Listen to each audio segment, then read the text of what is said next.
There's a few brand new gaming news stories we have to talk about today, starting with Mario Strikers Battle Leauge getting a brand new Datamine that does reveal a very interesting free character update roadmap. Then we also have to cover Sega potentially being set to reveal new hardware this week. Then the big talking point for today's video has to do with Nintendo Switch Online, where we are at with the service today, some surprise server maintenance that has been spotted for the N64 app, and what it really means for when this update will hit later on this evening.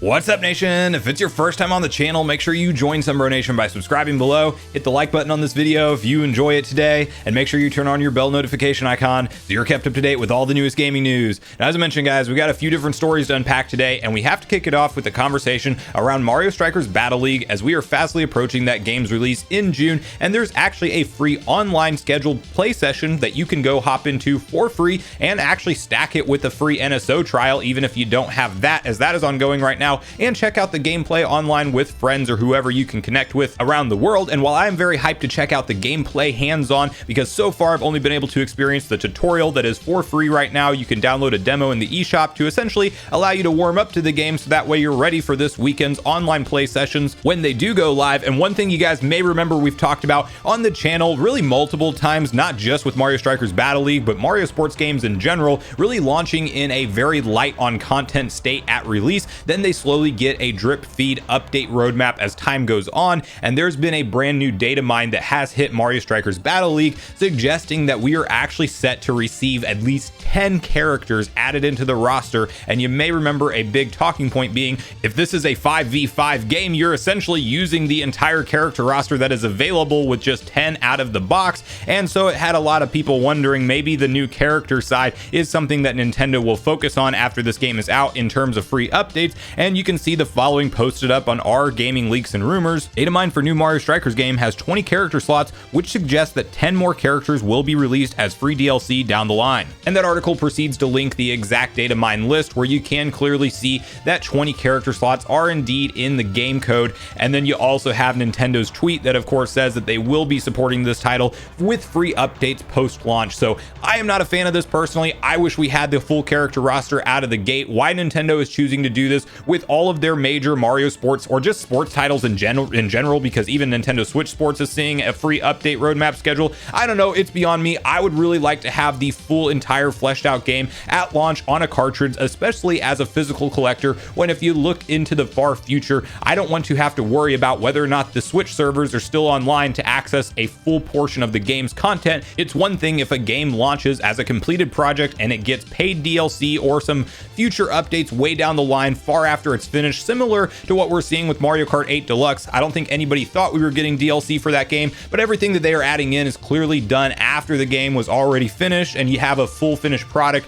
that has all of its base game content on one cartridge, and then later on down the line they chose to add on to that game. So why it is becoming the norm for Nintendo to just launch all of these different sports games very light on content and then update them later on is beyond me. But regardless, the gameplay so far by all accounts is extremely positive, and I'm still very hyped to get into this game, dive into it, and I guess we'll just have to wait a little while to get the entire character roster revealed. I want to hear from you guys in the comments down below where your hype level falls for Mario Strikers Battle Leauge. What do you think about this drip feed update style schedule roadmap for these sports titles? And is it something that doesn't bother you at all, or are you kind of like me and you want more of the full game on the cartridge all day one ready to go? And bonus question, definitely share with me which characters you hope we see added in that aren't already there today as part of this 10 character more roadmap. So I do look forward to hearing from you guys in the comments down below on all things Mario Strikers Battle Leauge.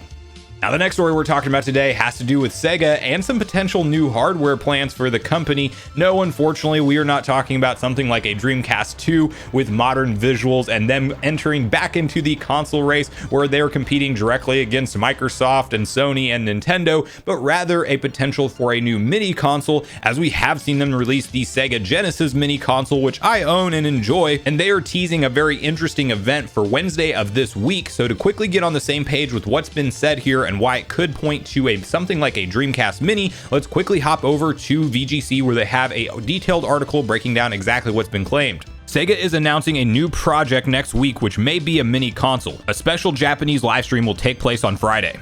A tweet from the official Japanese Sega Twitter account says, "Urgent notice, live broadcast to announce Sega's new project will be delivered from 20 on June 3rd. The news will be streamed in a live presentation on Sega's Japanese YouTube channel, which begins on June 3rd at 8 p.m. Japan time, 12 p.m. BST, and 7 a.m. ET.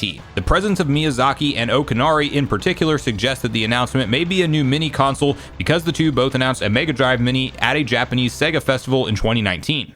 Okanari suggested in October 2020 that Sega's next mini console could be based on the Sega Dreamcast. In an interview with Famitsu magazine following the Japan-only release of the Game Gear Mini, Okanari said he wanted the next project to deliver hardware that had stronger global potential. "I think for the next one we may go with a concept close to the Mega Drive Mini," he said. "If I have to say some names, it could be an SG-1000 Mini or a Dreamcast Mini."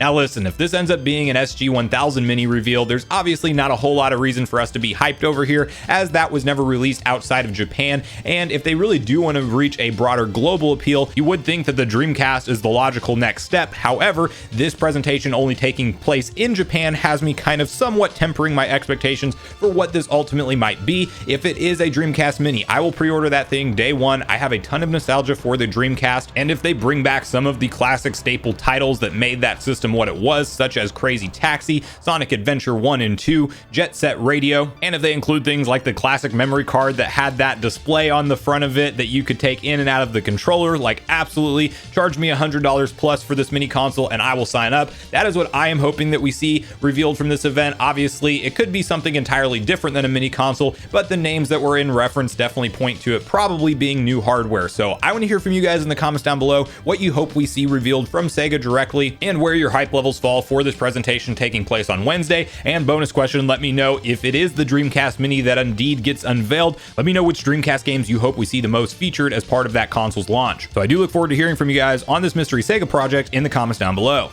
Now the last story we're talking about today has to do with Nintendo Switch Online, some surprise N64 server maintenance that's been spotted, and a breakdown of what it really means, as well as a discussion with what the future for this service has to offer, because we are right around the corner from that very hype and unannounced at this point, but most likely to take place, Nintendo June Direct. And I do think it is a safe bet to put your expectations in the camp that we are going to get that event, and I also think it's a safe bet to expect the future updated roadmap of Nintendo Switch Online Plus expansion pack. However, to first address the server maintenance that's been spotted and some confusion online, because some people seeing this Nintendo status bot account that I have referenced numerous times here on the channel that does spot all things server maintenance on Nintendo related apps, games, and just general server maintenance regardless. It has been spotted that maintenance has been scheduled for Nintendo 64, Nintendo Switch Online on May 31st from 55 UTC to 2 UTC. Now, generally, when we discuss server maintenance for things like Nintendo Switch Online apps, it means we are getting new games. However, in this case, Nintendo has actually already told us what the server maintenance is,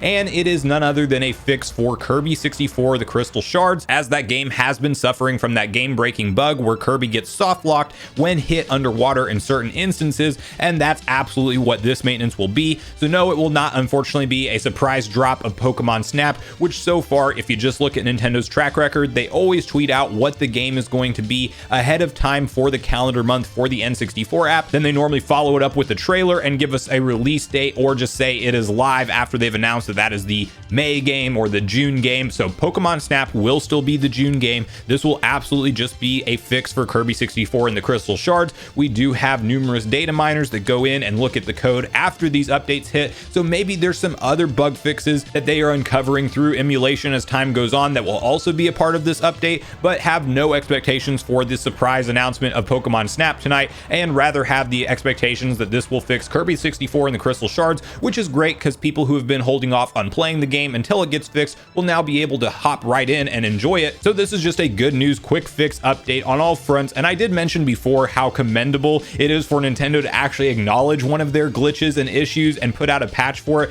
in a relatively quick turnaround time, because up to this point in time with Nintendo Switch Online glitches specifically, especially around N64 emulation, we don't see any kind of acknowledgement ever about a mistake, about games not working right, especially Ocarina of Time, and then it was just slowly fixed in the background over numerous updates that we got with other games, as opposed to it ever being acknowledged directly from Nintendo themselves and no communication with the fan base on when to expect an update. Here we are seeing them pivot that message and turn the corner corner, acknowledge the glitch, and actually go out and within a week's time or so put out that update that we've wanted to see, and we don't have to wait until Pokemon Snap hits the service to get this game-breaking bug fixed. So I'm hopeful we will see more communication from Nintendo when and if there are any more bugs and glitches that launch as part of this service, and I'm also very hopeful that this June Direct will reveal a very hype roadmap of new N64 titles, because I am ready at this point to have games to look forward to, like Super Smash Bros. With online play, the original game, Donkey Kong 64, let's get some of the rare titles on there that people want, Diddy Kong Racing. Like, there's clearly a huge library of games that can be added into the service. The long coveted and awaited GoldenEye, will we finally see it revealed during the June time presentations that take place? Like, I certainly hope so, but clearly there's no guarantees on that kind of stuff. I want to hear from you guys on this point in the video, all the different stories we talked about today, your hype level for Mario Strikers Battle League, what you think about the 10 character free update roadmap. How do you feel about Sega's presentation taking place this week, and what do you personally hope we see revealed there? And definitely share with me your thoughts around the current state of Nintendo Switch Online Plus expansion pack. Is it worth it today in your eyes for that $50 annual price point? Do you think this update is anything different than the Kirby 64 fix, or do you think that's clearly what it is? And what games do you hope we see revealed over the upcoming June month when we can expect these direct presentations to take place? And bonus question, do you think there is still any hope for us to see GoldenEye launch in the year of 2022? And if so, how do you think it will launch? So regardless of your thoughts and feelings on everything we talked about today, I do look forward to hearing from you guys in the comments down below before you leave the video, as I do look forward to getting a back and forth conversation started with you all around these topics. Go watch the weekend video next if you haven't already, where we boot up Zelda Oracle of Seasons together, have a broad discussion of why there are rumors surfacing for those games to be released in a double pack as soon as this year. Also make sure you like, subscribe, turn on your notification bell, and I will see you guys in the next video.